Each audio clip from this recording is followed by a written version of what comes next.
Olá, hoje a gente vai conversar sobre endometriose.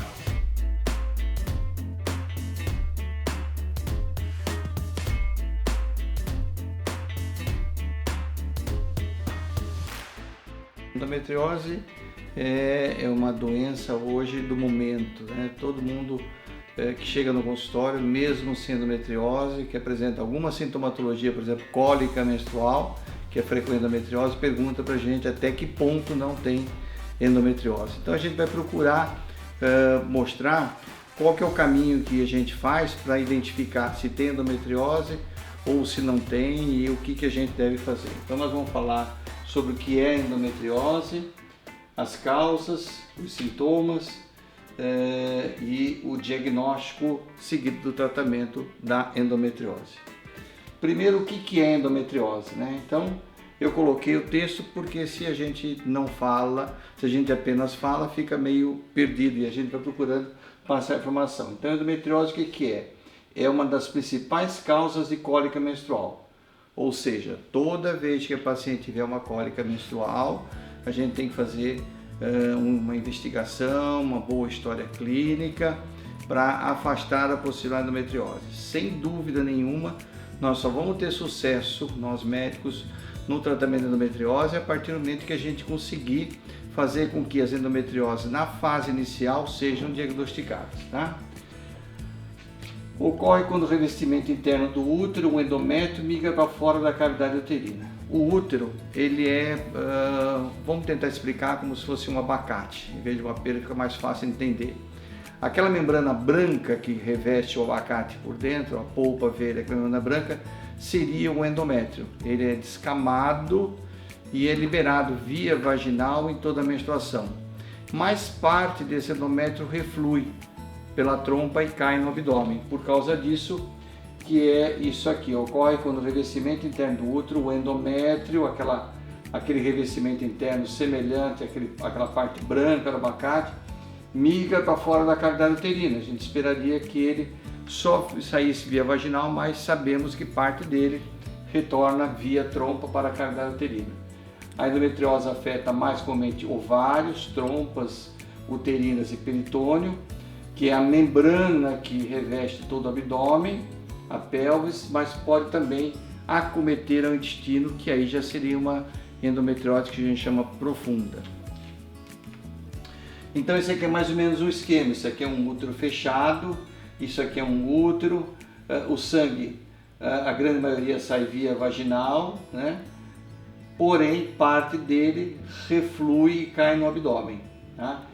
Nesse abdômen que é o X da questão, nós não sabemos o porquê que em algumas situações, em algumas mulheres, essas células que caem no abdômen, que são células endometriais, que podem cair no abdômen, em cima do intestino, em cima do ovário, da trompa, do útero, da bexiga, elas proliferam sob estímulo hormonal e acabam fazendo o quadro de endometriose, né? Então, a endometriose aqui pode ficar aqui nessa região atrás do útero, que a gente chama ligamento útero-sacro, no intestino, no ovário, na parede uterina, na superfície uterina também pode. Então, nós não temos aí muito definido qual que é a causa da endometriose, mas a mais aceita é essa teoria da menstruação retrógrada, ou seja, a mulher menstrua, parte do sangue menstrual reflui pela trompa, cai no abdômen, leva junto consigo células endometriais, que na sua maioria das vezes, nos casos de endometriose, não são reabsorvidas e ali se implantam e proliferam. A teoria imunológica, que seria responsável por essa proliferação, e as teorias se complementam. Isso aqui é uma forma muito simplista da gente identificar a causa da endometriose, mas aqui nós não estamos aqui nesse vídeo para ficar falando sobre detalhes da etiologia da endometriose, e sim para vocês terem uma noção. E essa história da menstruação retrógrada é a base da história que vocês vão entender, é a base da etiologia, vocês vão entender o porquê que a gente faz os tratamentos que nós vamos falar no final do vídeo. Sintomas, né? Então os sintomas são os mais variados possíveis. cólicas menstruais incapacitantes e dor na relação. Se a endometriose estiver naquela parte que eu mostrei do útero sacro, vai ter dor na relação. As cólicas menstruais incapacitantes, dependendo de como a endometriose estiver, se ela estiver aderindo à trompa, e mesmo se não estiver aderindo à trompa, ela pode ocasionar infertilidade. Se ela estiver em cima do ureter, ela vai dar uma obstrução ureteral.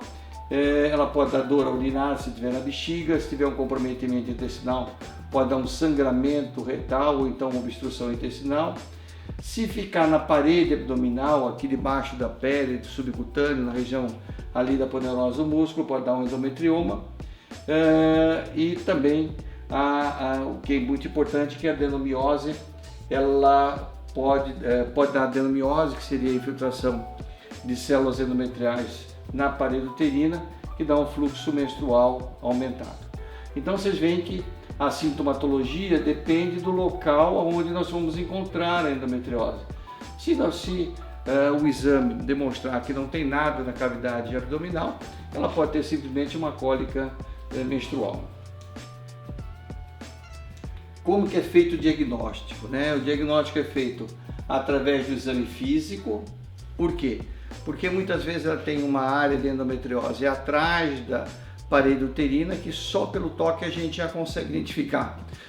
Às vezes ela acaba apresentando um cisto de endometriose, e esse cisto de endometriose pode ser diagnosticado pelo toque também, mas muitas vezes a gente tem necessidade de pedir ultrassom transvaginal, esse convencional, ou então pedir um ultrassom que é um ultrassom com preparo intestinal, que é um ultrassom diferenciado que permite qualificar um pouco mais a endometriose.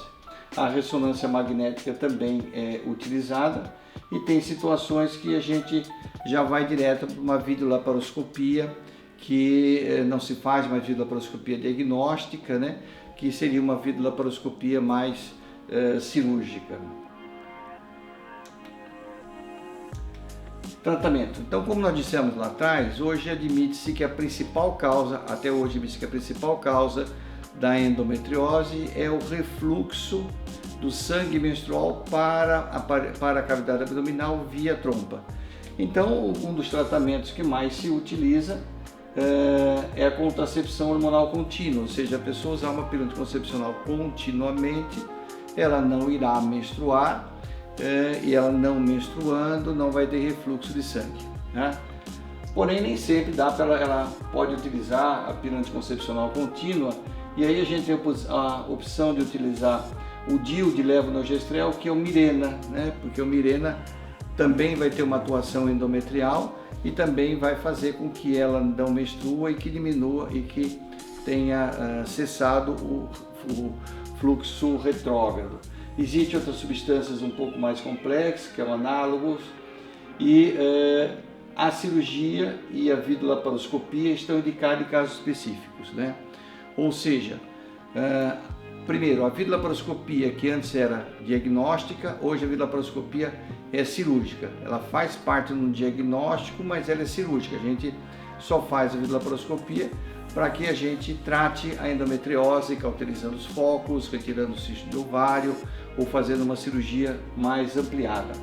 Mas por vezes, em determinadas situações, acaba tendo que ser utilizada a cirurgia aberta. Mas 90% dos tratamentos hoje que a gente tem para endometriose são tratamentos que a gente tem por videolaparoscopia, né? Que os aparelhos melhoraram, as pinças melhoraram, e agora para uma endometriose mais profunda, aquela endometriose em que você precisa mais detalhes, que você precisa pinça que mobilizam mais, nós temos a robótica. Então, a endometriose ela pode ser uma endometriose superficial, uma endometriose ovariana, uma endometriose profunda. Na endometriose profunda, o momento é o momento da robótica, porque as pinças robóticas são mais articuladas e permitem você realizar uma cirurgia com mais segurança, né? Então, a endometriose é um tema que é o tema talvez que mais a gente tem no consultório, porque todo mundo que chega com cólica menstrual, a primeira coisa que ela ouviu falar na mídia é endometriose.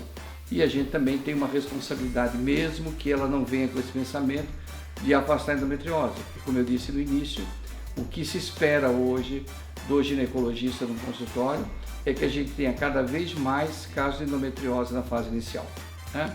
Então esse é mais um tema do dia a dia do nosso consultório, e a gente tem outros temas também, e a gente espera que você acesse os outros temas, porque eles vão trazer para você informações, ainda que gerais, muito interessantes, até para que você tenha um relacionamento com o seu médico já com algum tipo de informação científica.